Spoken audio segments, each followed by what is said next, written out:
Hello friends, आप सभी का फिर से स्वागत करते हैं हमारे चैनल पर। तो आप सभी देख रहे हैं दर्द से मोहब्बत भाग 7। इससे पहले इस कहानी के 6 भाग अपलोड हो चुके हैं चैनल पर। प्लीज़ आप सभी लोग वो भाग ज़रूर पढ़ लीजिएगा। तो आप सब ने अब तक पढ़ा था, रुद्राक्ष को किट्टू की सच्चाई जानकर खुद के ऊपर बहुत ही ज़्यादा गुस्सा आता है।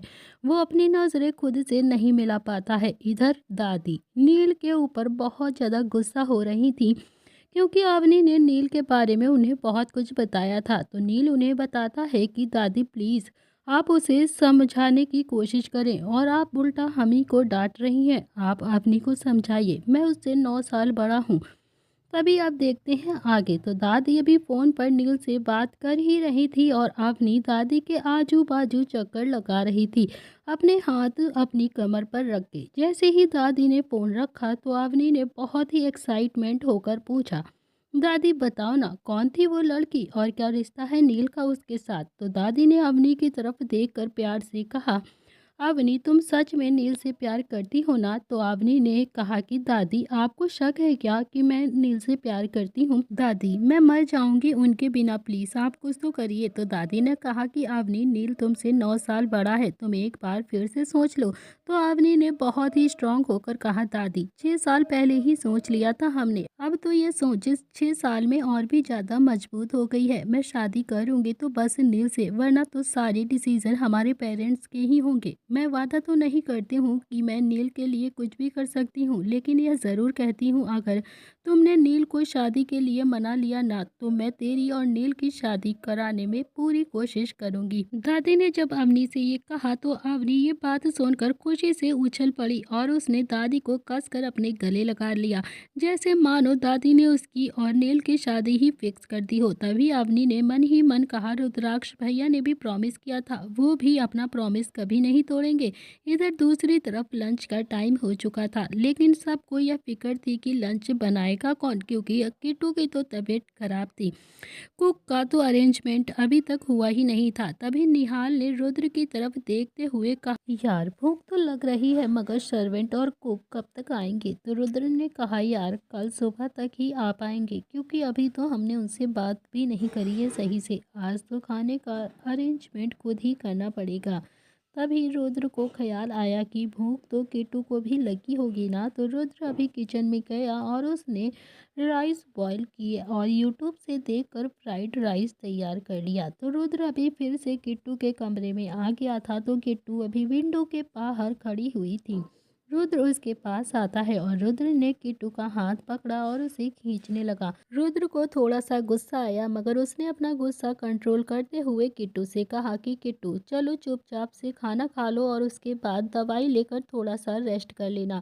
लेकिन किट्टू ने जल्दी से अपना गर्दन नामे हिला दिया, जैसे किट्टू कहना चाहती हो कि मुझे आपसे कोई भी बात नहीं करनी है और ना ही मुझे कोई दवाई खानी है।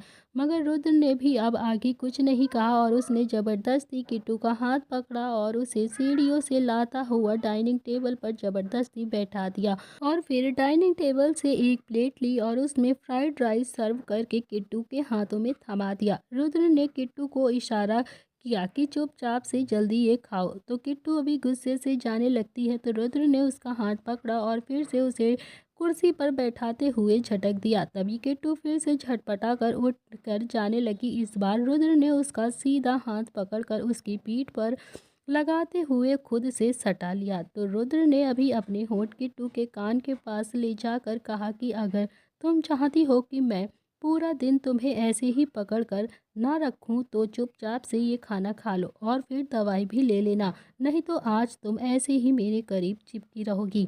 तो किट्टू ने मन ही मन कहा, अजीब ज़बरदस्ती है, जब मेरा ध्यान रखना चाहिए था तब तो कभी रखा नहीं, और अब मैंने बिल्कुल उम्मीद ही छोड़ चुकी थी, तब अब ये मेरा ध्यान रख रहे हैं।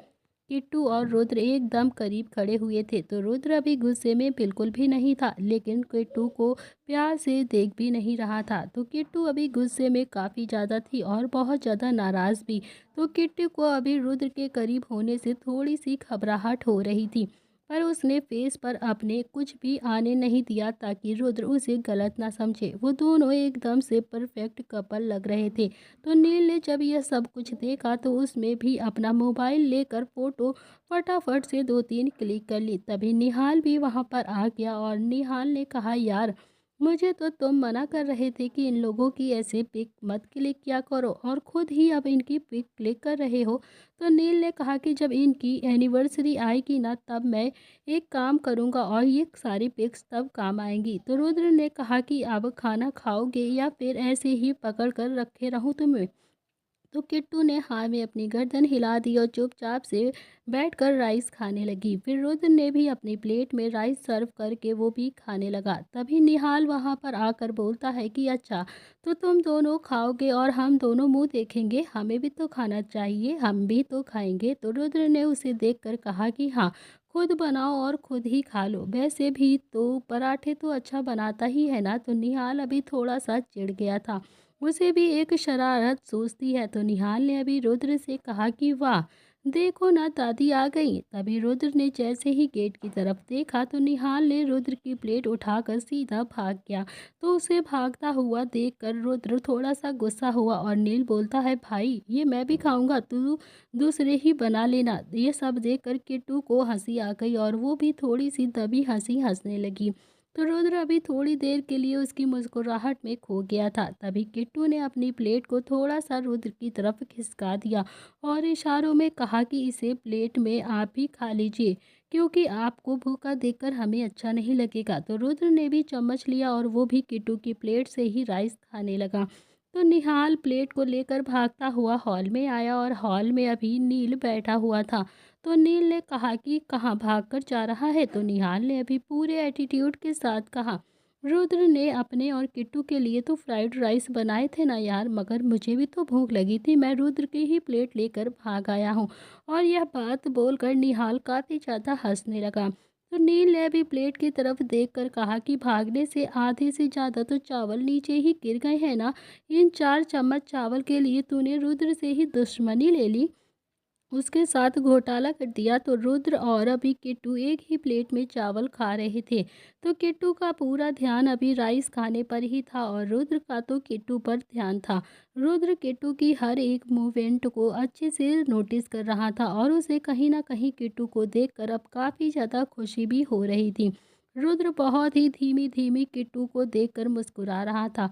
तो किट्टू की मासूमियत ने रुद्र के दिल में अब अपने लिए जगह बना ली थी। तो किट्टू ने अभी खाना खत्म किया और फिर वो जाने लगी। तो रुद्राक्ष ने उसे एक गिलास पानी और 2 टेबलेट देते हुए कहा, ये टेबलेट भी खाती जाओ और फिर रेस्ट कर लेना, और हाँ, मुझे ना नुकुर बिल्कुल भी नहीं सुननी है। तो किट्टू ने अभी मन ही मन कहा कि हम तो बोल ही नहीं सकते हैं, तो हम ना नुकुर कैसे करेंगे, इनको इतना भी अकल नहीं है क्या। तो रुद्र ने अभी अपनी बात को सही करते हुए कहा, मतलब ना में गर्दन मत हिलाना। तो किट्टू ने अभी टेबलेट खा ली और फिर वो वहां से उठकर हॉल की तरफ जाने लगी। रुद्र ने कहा कि खरगोश, मैंने कहा ना रेस्ट कर लो, फिर भी तुम हॉल में जा रही हो, बाहर मत जाओ। तो रुद्र भी अभी किट्टू के पीछे पीछे हॉल में आ गया था। वो किट्टू को कुछ और कहता उससे पहले ही उसकी नज़र सोनम पर पड़ती है, जो कि अभी गेट से सीधा अंदर आ रही थी। तो रुद्राक्ष ने उसे देखते ही गुस्से से कहा कि सोनम वहीं रुक जाओ जहाँ पर खड़ी हो।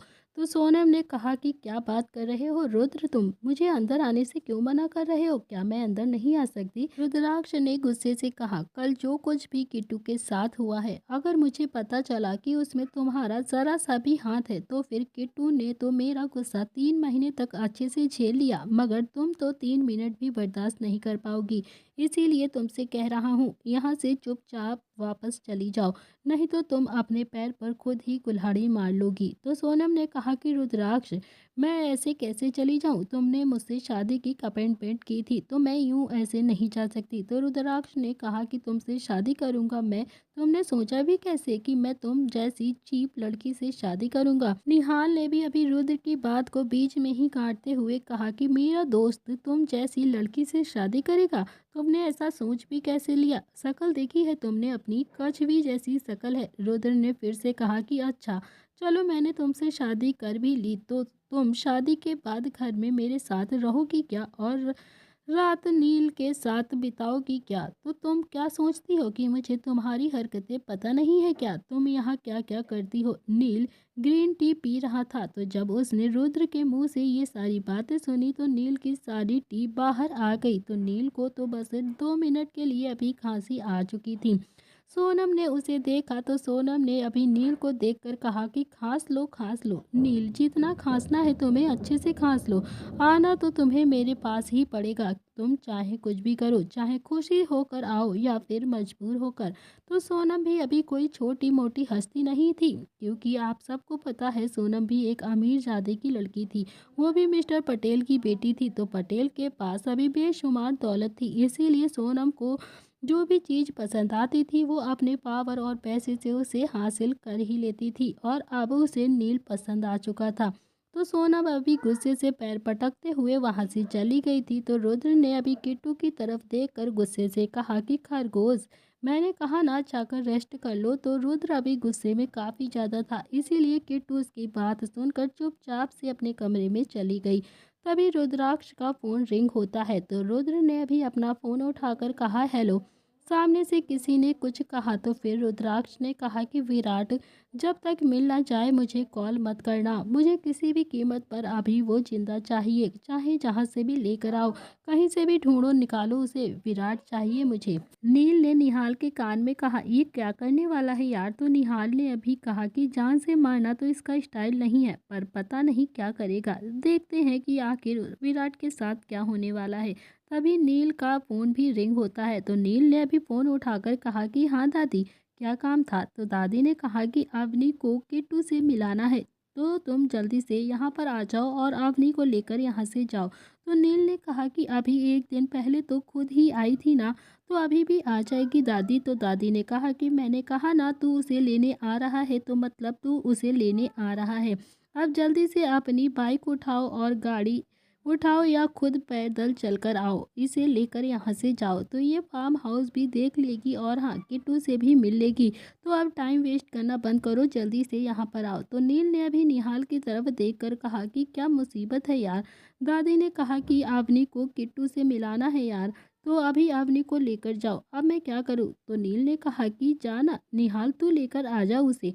तो निहाल ने अभी अंगड़ाई लेते हुए कहा कि मैं क्यों जाऊं उसे लेने? तो दादी ने तो तुझे बुलाया है ना, तो तू ही जाएगा। तो नील ने भी निहाल को गुस्से से देखा और कहा कि तू समझ नहीं रहा है मैं क्या कह रहा हूँ, तू जाना अवनी को लाने के लिए प्लीज़।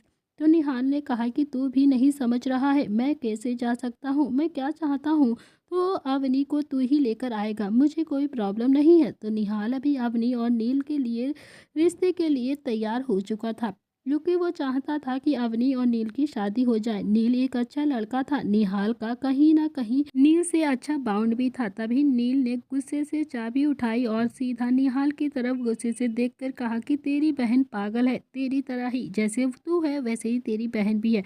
कल को कोई ऊंच नीच हो गई ना तो मुझसे मत ब्लेम करना, मुझे कुछ भी मत बोलना। तो निहाल ने भी देखकर मुस्कुराते हुए कहा, अगर कल कोई ऊंच नीच हो भी गई ना तो तू अवनी से शादी कर लियो बस, और क्या ऊंच नीच होगी? तो अभी नील ने गुस्से से बाहर देखते हुए कहा कि ठीक है। खुद से कहने लगा कि दोनों भाई बहन पागल हो चुके हैं, मुझे भी कर देंगे, क्या करूं मैं इन दोनों का। तभी 3 घंटे ड्राइव करने के बाद नील प्रताप विला में पहुंच गया था। तो अवनी अभी गार्डन में बेसब्री से नील का इंतजार कर रही थी। जैसे ही नील की कार बाहर आकर रुकती है तो वो जैसे बाहर निकला तो अवनी को देखता ही रह गया। अवनी धीमे कदमों के साथ नील की तरफ आने लगी। तो आज नील ने जब अवनी को देखा तो उसे अवनी पहले से भी ज़्यादा खूबसूरत लग रही थी। इन 2 सालों में अवनी की खूबसूरती और भी ज़्यादा बढ़ चुकी थी। नील की नज़र तो अभी अवनी पर ही थी, वो चाहकर भी खुद की फीलिंग्स को कंट्रोल नहीं कर पा रहा था। तो अवनी भी अभी नील को देखकर बिल्कुल नील के करीब आ चुकी थी। नील तो बस एक नज़र बांधे अवनी को ही देखता जा रहा था, उसकी तो पलकें भी झपक नहीं रही थी। अवनी नील के पास आकर अपने पंजों के बल खड़ी हो गई और उसने पिछली बार की तरह ही नील की टी शर्ट को हल्का सा नीचा किया और अपना चेहरा नील की गर्दन के पास ले गई।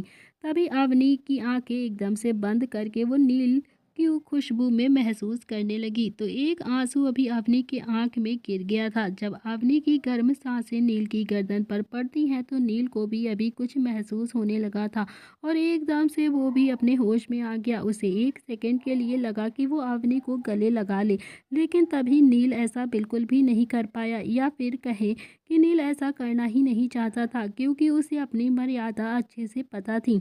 नील सच में नहीं चाहता था कि अवनी उसकी ज़िंदगी में आए, क्योंकि उसे लगता था कि अवनी के साथ उसका कोई भी रिश्ता होगा तो वो अपने आप को कभी माफ़ नहीं कर पाएगा, क्योंकि वो अवनी से 9 साल बड़ा था। नील के पास तो सिर्फ एक 2 BHK अपार्टमेंट ही था। नील की सैलरी भी ज़्यादा नहीं थी। जितना नील की सैलरी थी उससे कहीं ज़्यादा तो अवनी हर महीने अपने मेकअप पर खर्च कर दिया करती थी। इसीलिए नील को पता था कि नील अवनी के लायक नहीं है, वो उसका ठीक से खर्चा भी नहीं उठा सकता है। इसीलिए जानबूझकर नील अवनी से दूर भागता था।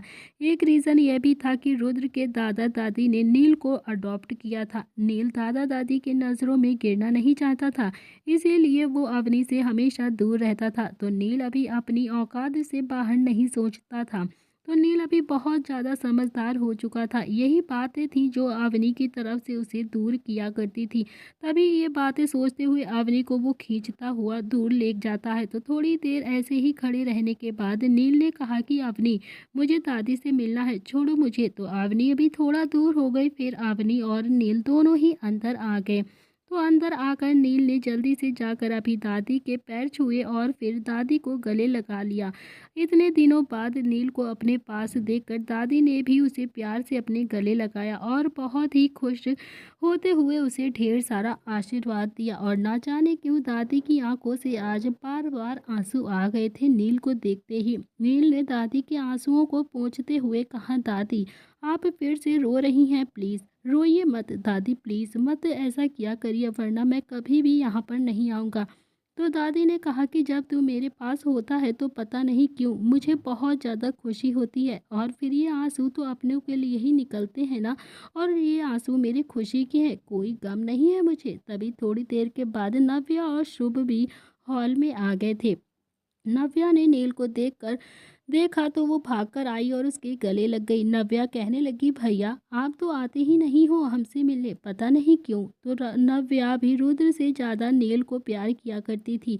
ये बात दादी अच्छे से जानती थी। शुभ ने भी नील के गले लगा लिया और उससे कहा कि यार अब तो तुम आते ही नहीं हो। सबको इतने प्यार से मिलते हुए देखकर अवनी का भी मन किया कि वो भी नील को अच्छे से गले लगा ले, लेकिन अवनी अच्छे से जानती थी कि अगर उसने ये सब नील को गले लगाकर किया तो नील अभी बॉम्ब बनकर फट जाएगा, क्योंकि उसे ये सब बिल्कुल नहीं पसंद था। इसीलिए अवनी मन मार कर बैठ जाती है। तभी थोड़ी देर के बाद अभी सभी कोई डाइनिंग टेबल पर डिनर कर रहे थे। तो दादी ने आज कुक से कहकर सब कुछ नील की पसंद का बनवाया था। दादी के लिए नील बहुत ही ज़्यादा स्पेशल। नील ने अभी दादी से कहा कि दादी, दादाजी कहाँ पर हैं, कहीं पर दिखाई नहीं दे रहे हैं। तो दादी ने कहा कि वो तो पुश्तैनी हवेली गए हैं ना, कोई झगड़ा है वहाँ पर, उसे ही ख़त्म करके आएंगे। तो नील ने कहा कि दादी मेरी कोई ज़रूरत तो नहीं है, मैं चला जाऊँगा वहाँ पर।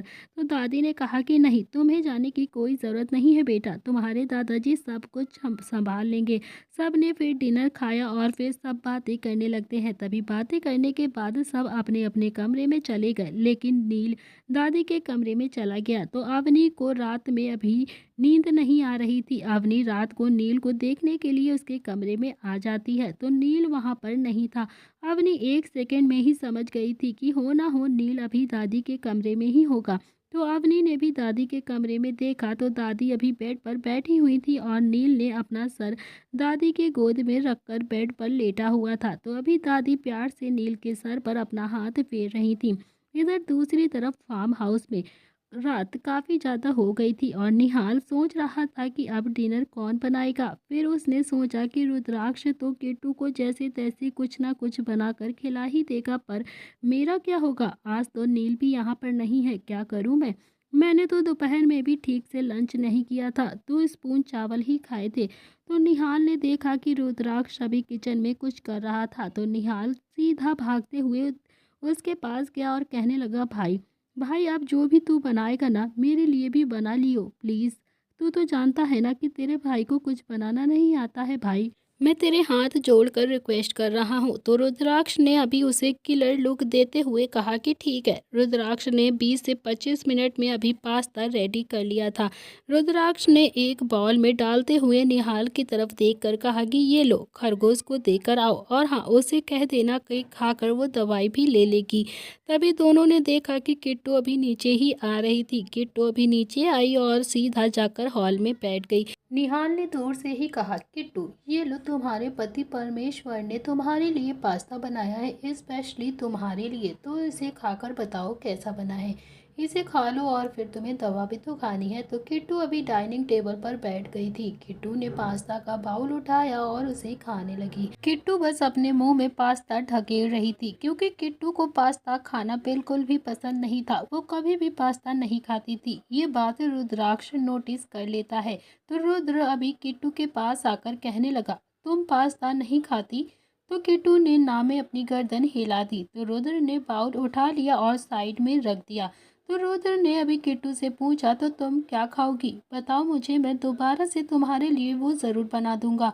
तो किट्टू ने अभी मन ही मन कहा, आपको बहुत शौक है ना दूसरों को बिना वजह का टॉर्चर करने का। अब मैं आपको बताती हूँ कि क्या अब मैं खाऊंगी। तो किट्टू अभी एक पेपर पर लिख कर लाती है कि उस पर लिखा था कि किट्टू ने जो डिश लिखी थी वो रुद्राक्ष ने आज तक कभी सुनी भी नहीं थी। किट्टू ने अभी चिट पर लिखा था कि सरसों का साग, मक्के की रोटी। तो अभी रुद्र ने जब वो चिट्ठी पढ़ी तो उसे अभी फीलिंग्स आई कि हो ना हो किट्टू ये भी डिश नहीं खाती होगी, क्योंकि पिछले 3 महीने में किट्टू ने ऐसी कोई भी डिश नहीं बनाई थी।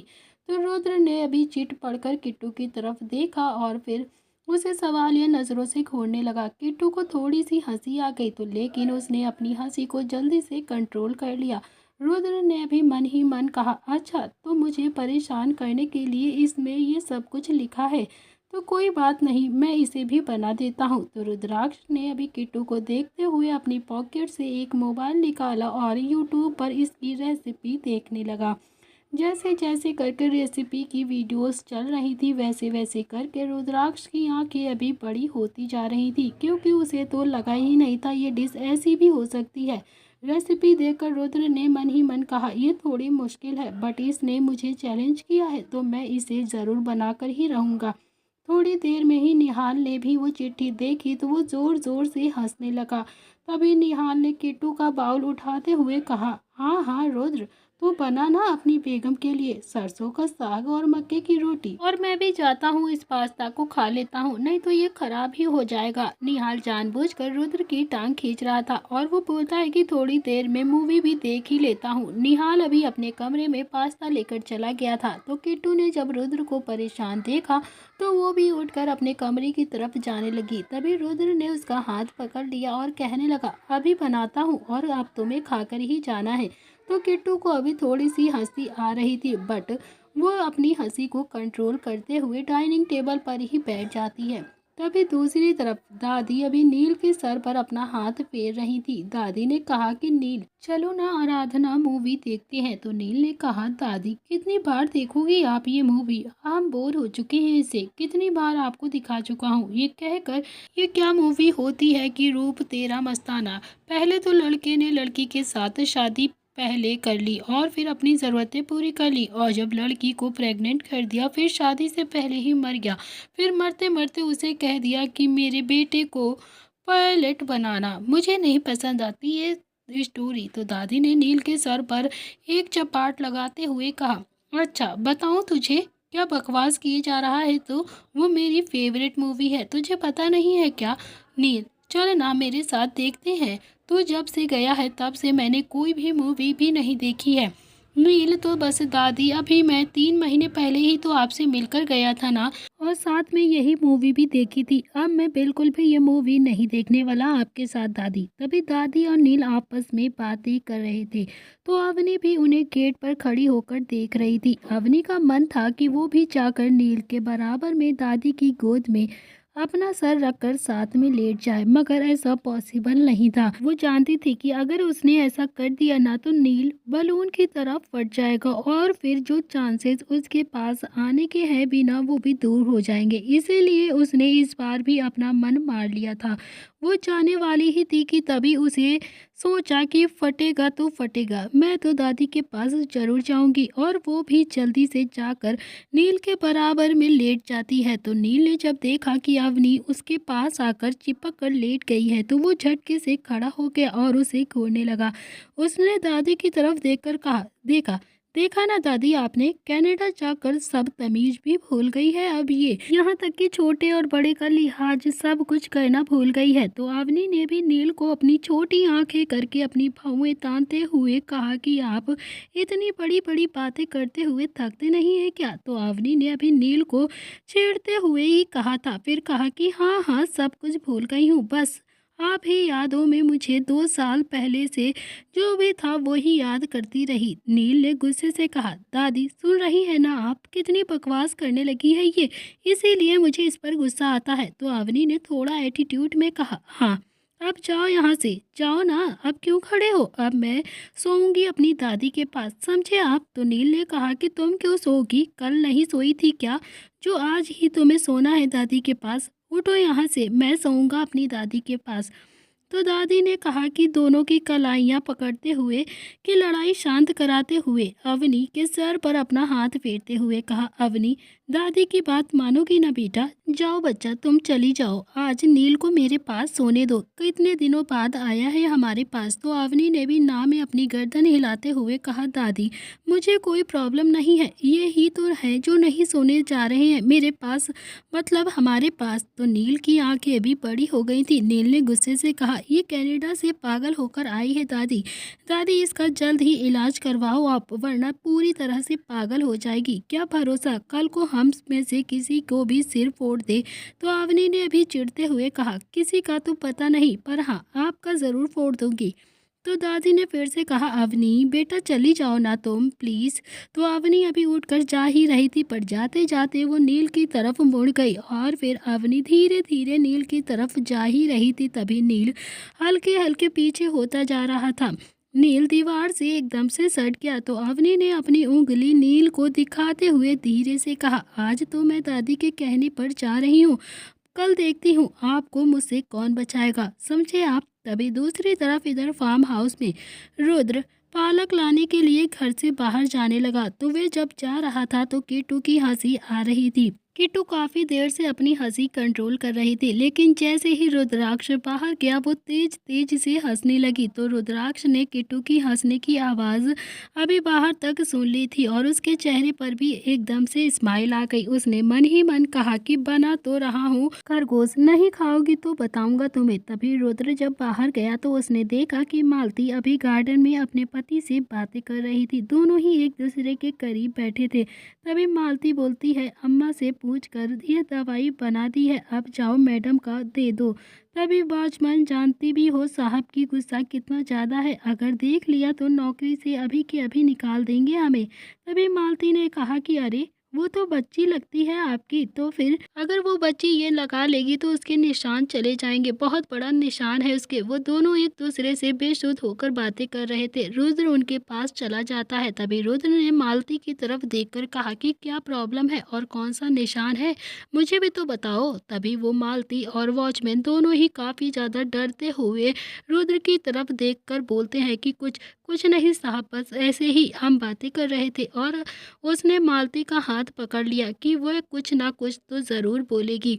तभी लेकिन मालती ने हिम्मत करते हुए कहा कि साहब वो कुछ नहीं, बस वो ये है कि ये दवाई लाए थे हम, किट्टू मैडम लगा लेंगी तो वो निशान जल्द ही चला जाएगा उनके बदन से। तो रुद्र को तो उन दोनों की बातें समझ नहीं आ रही थी।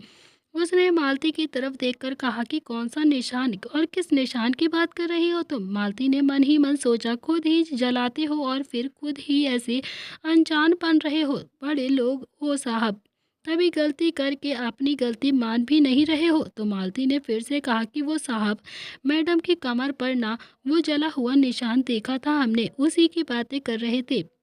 तभी रुद्र ने मन ही मन कहा कि 3 महीने से मेरी बीवी के बारे में मुझसे ज़्यादा तो घर के नौकरों को भी पता चल गया है और मुझे तो इतना भी नहीं पता कि मेरी बीवी को क्या हो दिक्कत है। तभी रुद्र ने मालती से वो दवाई ले ली और कहा कि ठीक है, मैं दे दूंगा उसे। अब जाओ और एक काम करो, मेरे लिए गार्डन से पालक और सरसों का साग लेकर दे दो मुझे। तो मालती भी जानती थी और वो जाना तो नहीं चाहती थी, मगर साहब पालक का क्या करेंगे सोचते हुए उसके अंदर इतनी हिम्मत नहीं थी कि वो रुद्र से पूछ ले। तभी वो धीरे धीरे से वहां से चली जाती है। मालती चुपचाप गार्डन में चली गई और पालक और सरसों लाकर उसे दे देती है। रुद्राक्ष ने दवाई जेब में रख ली और पालक सरसों से लेकर किचन में लेकर चला गया। तो रुद्राक्ष ने अभी मोबाइल निकाला और यूट्यूब से सर्च किया। उसे देखकर वो डिश बनाने लगा। रुद्र अभी बहुत ज़्यादा डिस्टर्ब नज़र आ रहा था क्योंकि वो पहली बार ऐसी डिश बना रहा था। फिर भी किट्टू का चैलेंज एक्सेप्ट करके तो डिश तो उसे बनानी ही थी। वो धीरे धीरे बना रहा था। किट्टू बस रुद्राक्ष को देखकर मन ही मन काफ़ी ज़्यादा खुश हो रही थी। किट्टू जब रुद्राक्ष को देख रही थी तो उसके मन में रुद्र को लेकर काफ़ी ज़्यादा फीलिंग्स आने लगी थी। पहली बार किट्टू रुद्र को इतनी देर से देख रही थी और इतना कुछ सोच रही थी। इससे पहले रुद्र तो बस 10 से 15 मिनट ही उसके सामने रहा करता था। किट्टू बस रुद्र को देखे जा रही थी। रुद्र ने इस वक्त ब्लैक कलर की शर्ट और ब्लैक कलर का लोवर पहन रखा था। ब्लैक कलर रुद्र पर बहुत ही अच्छा लग रहा था। एकदम हीरो की स्टाइल में रुद्र भी खाना बना रहा था। रुद्र की शर्ट के आगे के 2 बटन खोले हुए थे और दोनों बाजुएं फोल्ड की हुई थी। किट्टू तो बस एक नज़र उसको ही देखे जा रही थी। किट्टू ने मन ही मन कहा, काश मैं बोल सकती और रुद्र जी पापा से कोई भी दुश्मनी ना करते तो आज हम दोनों एक साथ होते। किट्टू इतना ही सोच रही थी कि तभी उसे पिछले 3 महीनों की बातें एकदम से याद आने लगती हैं। किट्टू की आंखें एकदम से नम हो गई और वो अपनी किस्मत को फिर से कोसने लगी। किट्टू ने रुद्र की तरफ से अपना मुंह फेर लिया और फिर रुद्र अभी खाना तो बना ही रहा था लेकिन वो किट्टू को भी नोटिस कर रहा था। जब उसने किट्टू की आंखों में पानी देखा तो रुद्र समझ गया। तो किट्टू को वो पिछली बातें याद आ गई हैं, शायद तभी वो रोने लगी है। रुद्र ने किट्टू का ध्यान भटकाते हुए कहा कि खरगोश, तुमने यह डिश खुद भी कभी बनाई है क्या, या फिर एहसान तुमने ही मुझ पर कर दिया है। तभी ये सुनकर किट्टू की आंखों से फिर से वो खुशी आ जाती है।